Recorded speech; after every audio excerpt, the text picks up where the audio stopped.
Hi, I'm Charlene Laney, co-founder of Newmaker Financial and certified financial planner professional. Today we'll be talking about, as you saw in the title, why you shouldn't just listen to that one friend you know who works in finance. So imagine that it's summertime, you're at a barbecue in a backyard, and you start chatting up someone else who's there. You start talking about work, and you find out that this person works for a large financial brokerage firm. For the purposes of this hypothetical, we will call this firm Van Schwab LLP.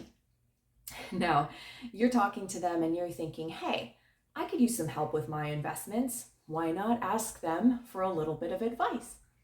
And I am here to talk to you about why exactly you should not.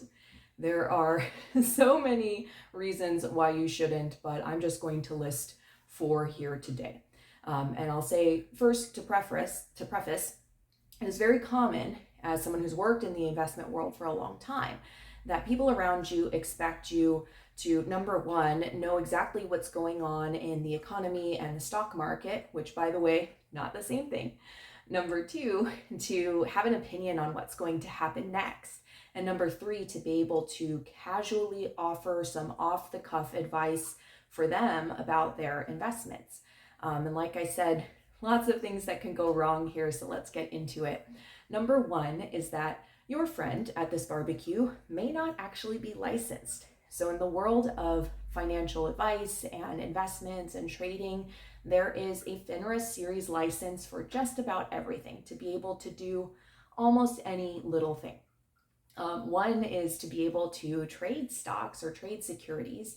That might be a Series 6 or a Series 7 for more general, broad-based options when it comes to securities trading. It might be Series 9 or 10 to supervise people who are brokers with a Series 7 license. It might be a Series 66 to be able to actually offer advice. And you just might not even know if the person is actually licensed. So that's reason number 1. Number 2 is that even if they are licensed, they might not actually be in a role where they're required to give advice to people on a professional basis on a regular basis. So there are many roles within these large financial firms that require a Series 7 license to be able to do the day-to-day functions and responsibilities. That doesn't necessarily mean that these folks are watching economic trends, that they're paying attention to things like tax law, that they would be an appropriate person to offer you advice. Okay, so reason number 3 is that even if the advice provided to you is sound advice, it cannot possibly encompass the complexity of your life unless you're in, first of all, a private setting where you can talk to them about things like your risk management and insurance coverage, your time to retirement. What is your cash flow like? What are your assets and liabilities? What are your plans for the future with large purchases? What do you want for your children? How have we designated your beneficiaries? All of these really important, crucial things with your finances that need to be addressed. And investment fiduciaries, such as certified financial planners, we are trained to do exactly that. We will go through a full discovery process with you as part of our first meeting, as part of getting to know one another in preparation for presenting a financial plan with comprehensive recommendations on what you should do next. And that's something that, by the way, many of these subjects, like your loans or your debt, those things generally don't come up at backyard barbecues, right? Okay, finally, reason number 4 is that whereas psychologically, we tend to have a negativity bias about just things we remember, things we think about, for whatever reason, and this is just me speaking anecdotally, when it comes to investments and our returns and the winning trades that we have, we tend to have a positivity bias. When you're talking to this said professional at this backyard barbecue, you may notice how they're going to very openly share with you how well they did on such and such trade with a hot stock.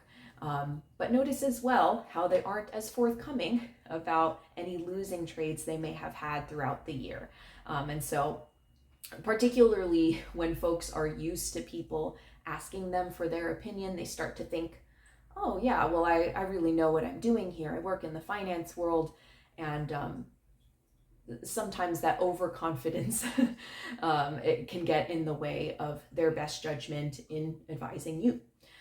So folks, I recognize it is very tempting to ask for that quick fix, free of charge type of advice, and kind of get that instant gratification from a situation that seems to be fairly convenient.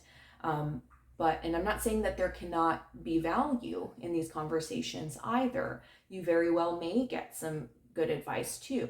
But I still caution you against listening to anything and everything that you hear from friends who work in the world in finance, or even people who claim to know a lot about these things when they're not in a professional position to be able to do so.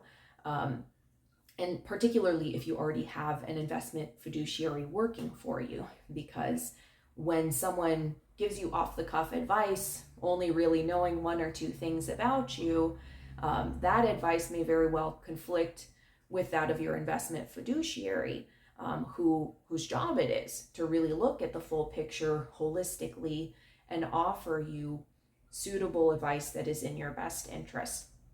And if you're not sure if your advisor is a fiduciary, there's certainly no harm in asking, but I can at least speak for Newmaker in saying that we always ensure that we conduct a full discovery with all of our clientele before we provide any financial planning recommendations.